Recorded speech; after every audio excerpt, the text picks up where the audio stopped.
What would be the biggest misconceived idea or ideas about compliance with Regulation Z and truth in lending disclosures on the retail installment contract as related to car dealers? One thing we want to make clear is dealers should be using a retail installment contract to make their credit disclosures. And we see this most often in buy here, pay here, where the dealer writes the terms on the purchase agreement.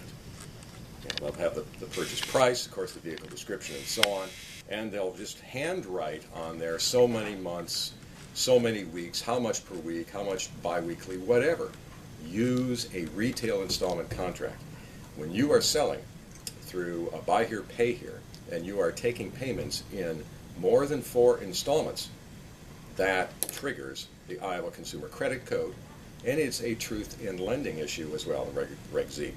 That's a credit purchase, whether you charge interest or not. It's a credit transaction. Use the retail installment contract. If you use it, it will help you make accurate disclosures. It gives you boxes to fill in. It's not that difficult to do. It's not that difficult to do. So first of all, use that form. Second of all, understand that there are certain fees that we have seen dealers charge, fees over and above the fees that the consumer is required to pay for a tax, title, and license. And very often these fees are disclosed to consumers, but they may be unlawful, or they may have to be included as an interest charge because they relate to allowing people to pay over time. Now, when you have, for example, a cash transaction, your transaction price is $2,700, say, for this used vehicle. If you sell it to somebody else who's going to pay over time, the cash price still should be $2,700, but then you divide it up over your number of payments. If you charge more than that $2,700, for whatever reason, no matter how you label it, that's a finance charge, because the cash price and the credit price have to be the same. You can't charge credit customers some other price. And you can't tack on handling fees or some other kind of fee. Now there is, the doc fee issue, documentary fees. And what we say about documentary fees is this. If you're going to list a price for that vehicle in the newspaper, online, whatever, make sure that price includes the documentary fee, and don't ever tell consumers that fee is required by government or imply that. It is not. That's your fee. That's a price you are charging. Now, we don't regulate the amount of that price in Iowa, but I'll tell you, when we see anything above $100, our radar goes up, and we begin looking, okay, now we're going to look at this dealer, and we're going to say, are they including it in their advertised prices or not? For us, it's just a big red flag that goes up that there may be a problem when somebody starts charging fees like that. So, be careful about that. But other fees that we've seen dealers charge that are simply not permitted, fees for repossession that go over and above the reasonable charges, rolling other kinds of purchases into a credit transaction. For example, sell somebody a car and then they bring it in for repairs, and all of a sudden you're rolling into the amount they owe the repair charge. It can't go into the same debt under Iowa law. It's got to be separate. Okay? Those are two different credit transactions. You cannot, under any circumstances, roll that repair charge into the amount that you had the consumer paying back for the vehicle. They are two different transactions, and you must treat them separately. And we say that violated quite a bit. And again, that's a credit violation. So those are things to watch out for. If you're going to start looking at these extra fees, what you're really doing is you are charging interest. Now, we've got interest rate caps in Iowa. For a car that's 2 years old or older, it's 27%. And some dealers have charged high interest. It's legal. But then when you have these extra fees in there that aren't permitted, guess what? They have to be added to the interest rate. And when you add them to the interest rate that's already there, if you were at 24% for a 3-year-old car, and those fees put you at 28 or 29%, you have violated the law. You are over the usury cap on used car financing. So you got to understand that. And if we learn about it, and we very often do, then we ask that all of those fees be refunded to consumers, and we've had a lot of success. And go to our website, Iowa Attorney General, all spelled out, .gov, G-O-V, and read about the cases that we've brought against used car dealers who have done that. And we've made them refund thousands of dollars to consumers for overcharges. So understand, you can't be tacking on these extra fees. It's just not legal.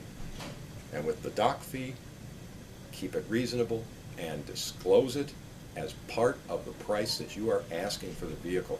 You know, consumer protection laws are really simple.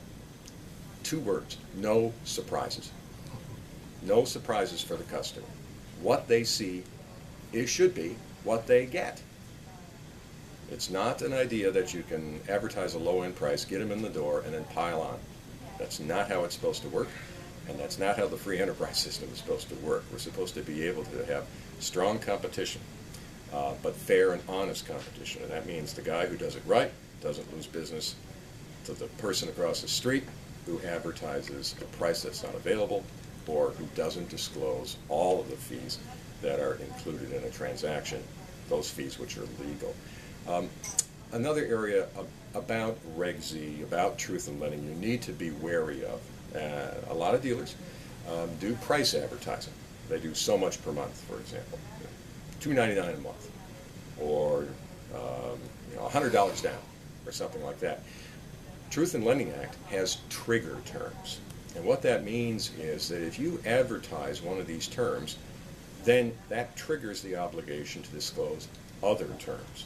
So for truth in lending, so not a lease, but a car finance, what you're talking about in the finance purchase is the number of payments is a trigger term. So if you say only 48 payments, boom, that's a trigger term. Or you say $2.99 a month, so the amount of any payment, that's a trigger term. Or you say the amount down, $300 down, that's a trigger term. If you use any trigger term, then you have to include the other trigger terms plus more. So all of these required disclosures when you do a trigger term are the amount down, the annual percentage rate of interest disclosed as an APR. And if it's 0 because you're doing buy here, pay here, and you're not charging interest, then 0 is what you disclose, but you got to disclose it. Again, the amount down, number of payments. So if it's 48, if it's 60, if it's 36, whatever it is, you've got to disclose how many there are and how much per payment.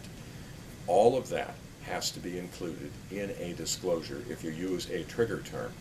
And it doesn't matter whether the trigger term is included in a radio ad, then you've got to have those disclosures, and they have to be done clearly and conspicuously. You can't read them or have the announcer read them a million miles a minute, okay?